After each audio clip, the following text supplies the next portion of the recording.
If you're going to write down what mixes with what to be potentially what, as far as a prediction is concerned, you're actually not going to get it. The necessity to lay the cards out in front of you and look at them and attempt to contemplate how I can see, or how you can see, what it is that's the fact of what's going to happen. How you can trust that, whether you can trust that. And even when you go back over the old videos that are on YouTube in regards to this, when you actually lay them all out, you're going to see what I see. And otherwise it's going to make no sense. Because this is an exercise in pictograms. You're not reading words on a page, you are actually reading pictograms, and they're telling a story.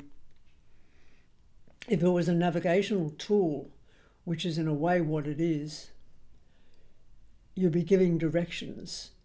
Now, if I was to say, take the Punt Road and turn left at Mitre 10, for example, you've got landmarks. And these landmarks are the way shower cards. That's why they're called that. The journey cards are the movement to and from and one experience to another. What the way shower cards also will do is to give you a sense of reflection in a dead reckoning. So where are you exactly at that moment? Usually in triplets, you're going to find that, which is why we've been doing triplets up until now. Going into the Stargate, we do want to involve or include planetary associations, and I'm going to do an extra video on the meaning of that. But I've got a few podcasts coming up with people who are willing to join me in discussing such things as Malengro, what it is to be an animist or a person indigenous to your heritage within a society that utilises a whole heap of Christian terminology that you need to get rid of, how to work your language so that you're not being trapped by the dialogue, I could call it the diatribe, I guess, the dialogue or the diatribe of modern, what I call New Age wah-wah speak. When you get known for your work and people speak about your reputation, you're going to want to be spoken of without the, ooh, but they're this, ooh, but they're that. I did a reading for a woman who worked for the police department. Now, I don't remember their cards at all, but I do remember the young 24, 25-year-old derelict-looking man, wastrel, wasted, a little bit on the anorexic side, and thinking with first impressions that this person maybe had a big problem to do with mental illness or an addiction.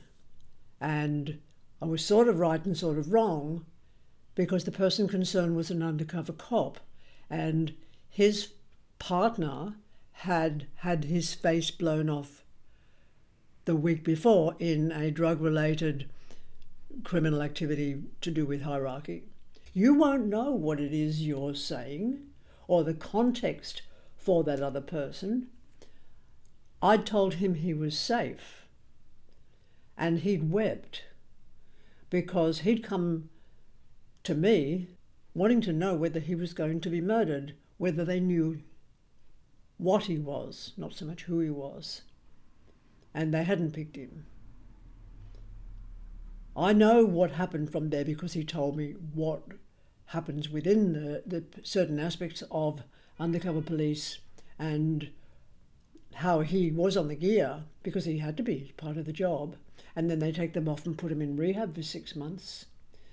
But the point is, you won't know who you're talking to, you won't know by their appearance, and you can't be a white lighter, a goody two-shoes, have a moral compass in difference to an ethical compass. Big difference, and that's another conversation, and I'm up for the conversation, by the way. The ethical compass principally says first do no harm, but in every other instance it means tell the truth, and that's why we work so much with language.